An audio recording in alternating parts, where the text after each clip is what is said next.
ওং নমো ভগবতে বাসুদেবায় নমঃ।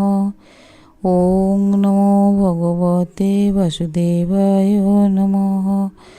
ওং নমো ভগবতে বাসুদেবায় নমঃ। ওং অখণ্ডমণ্ডলাকারং ব্যপ্তং যেন চরাচরম তৎপদং দর্শিতং যেন তস্मै শ্রী গুরবে নমঃ। গুরু ব্রহ্মা গুরু বিষ্ণু গুরুদেব মহেশ্বর গুরুদেব পরম ব্রহ্ম তস্मै শ্রী গুরবে নমঃ। শ্রীমদ্ ভাগবতের ত্রয়োদশ অধ্যায়। বিদুরের উপদেশে গান্ধারী সহ ধৃতরাষ্ট্রের বনে গমন। বিদুর যখন বিভিন্ন তীর্থ ভ্রমণ করে বেড়াচ্ছিলেন, তখন তিনি মহর্ষি মৈত্রেয়ের কাছে আত্মজ্ঞান লাভ করে তবে হস্তিনাপুরে ফিরে এলেন। তীর্থ ভ্রমণকালে তার শ্রীকৃষ্ণের প্রতি ঐকান্তিক ভক্তি লাভ হয়েছিল। বিদুর ফিরে আসাতে ছোটরা প্রণাম করলেন, কেউ বা আলিঙ্গন করে তাকে বসালেন, তারপর তাকে খাইয়ে দাইয়ে বিশ্রাম করতে দিলেন।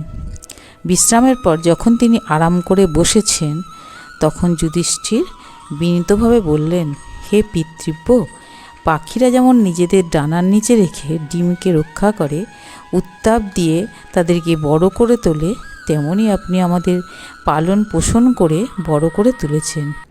আপনি আমার মাকে বিষ প্রদান থেকে রক্ষা করেছেন, জতুগৃহের আগুন থেকে রক্ষা করেছেন। তীর্থে গিয়ে কি আমাদের কথা আপনার একবারও মনে হয়নি? কিভাবে সেখানে দিন কাটিয়েছেন, কোন কোন তীর্থে ভ্রমণ করেছেন? আপনি তো স্বয়ংই তীর্থস্বরূপ। আপনার মতো মানুষেরা তো তীর্থকে মহাতীর্থে পরিণত করে। আপনি কি দ্বারকায় গিয়েছিলেন? ওখানকার খবর কি আপনি কিছু জানেন? উত্তরে বিদুর সমস্ত প্রশ্নের উত্তর দিলেন, শুধু বললেন না দ্বারকার কথা, যদুবংশ ধ্বংসের কথা। কেননা পাণ্ডবরা দুঃখ পাবেন, তিনি সেটা সহ্য করতে পারবেন না। তিনি হস্তিনাপুরে কিছুদিন থাকলেন, তারপরে তিনি চলে গেলেন। তাই এবার বিদুর কে ছিলেন? বিদুর ছিলেন সাক্ষাৎ ধর্মরাজ। মান্ডব্য ঋষির অভিশাপে তিনি শূদ্রের জীবন যাপন করেছিলেন। বিদুরের অবর্তমানে অর্যমা যমরাজের ভূমিকা পালন করেছিলেন, দোষীদের দণ্ড দিয়েছিলেন। বিদুর ধৃতরাষ্ট্রকে বললেন, মহারাজ সতর্ক হন, বড়ই ভয়ঙ্কর সময় এসেছে, তাড়াতাড়ি বাড়ি ছেড়ে বেরিয়ে পড়ুন। কেন? ধর্মরাজ তো, সবাইকে ধর্মের পথে পরিচালনা করাই হচ্ছে ওনার কাজ। তাই ধৃতরাষ্ট্রকে উনি ওই কথা বললেন। সকলের মাথার ওপরে কাল নৃত্য করছে, এর থেকে কেউই রক্ষা পাবে না।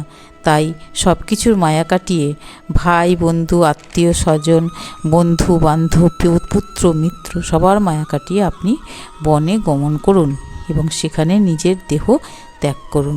যাদের বিনাশের জন্য জতুগৃহে আগুন লাগিয়েছিলেন, বিষ খাইয়েছিলেন, পূর্ণ রাজসভায় যাদের বিবাহিত পত্নীর অপমান করিয়েছিলেন,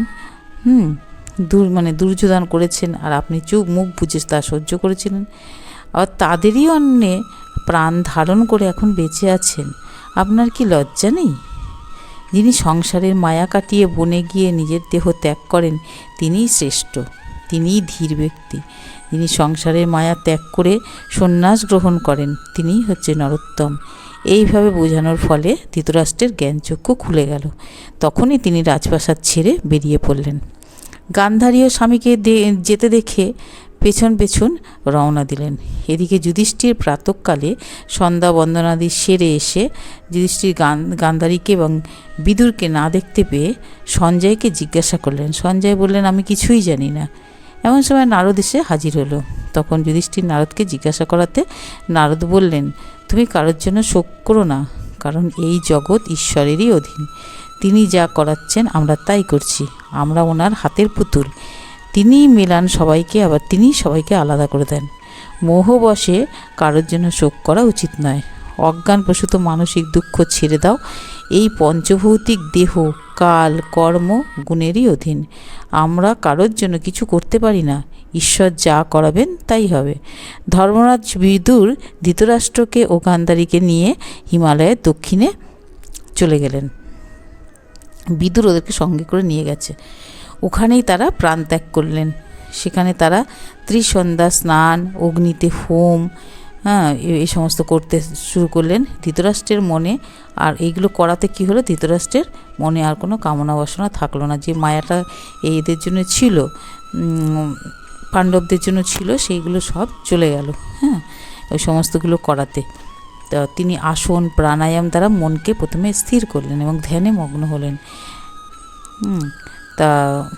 তাই বলছে, নারদ বলছে, নারদকে জিজ্ঞাসা করাতে নারদ তখন যে কোথায় গেছে, ওনাদের তো দেখতে পাচ্ছি না। তখন বলছে যুধিষ্ঠিরকে যে ওনারা মনকে স্থির করে ধ্যানে মগ্ন হয়েছেন, তুমি এতে বিঘ্ন সৃষ্টি করো না। আজ থেকে 5ম দিনের মধ্যে উনি দেহত্যাগ করবেন, দেহ যুগাগ্নিতে ভস্মীভূত হয়ে যাবে। নারদ তো সবই জানে, সে সব বলে দিচ্ছে। মাতা গান্ধারীও সেই আগুনে নিজেকে আহুতি দেবেন। এবং ধর্মরাজ যুধিষ্ঠির ও নারদের উপদেশ চিন্তা করে তখন উনি শোক ত্যাগ করলেন। কেননা মায়া না, বলছে ওই যে অত কিছু তো বোঝালো যে মায়া করো না, যা কিছু হচ্ছে সব ঈশ্বরের জন্যই হচ্ছে, আমরা কিছুই করতে পারি না। সুতরাং আমাদেরকে মায়া ত্যাগ করতে হবে, মায়া না ত্যাগ করলে আমরা জীবনে শান্তি পাবো না। তখন ওই যুধিষ্ঠির নারদের উপদেশ শুনে ওনাদের জন্য মায়া শোক সব ত্যাগ করলেন।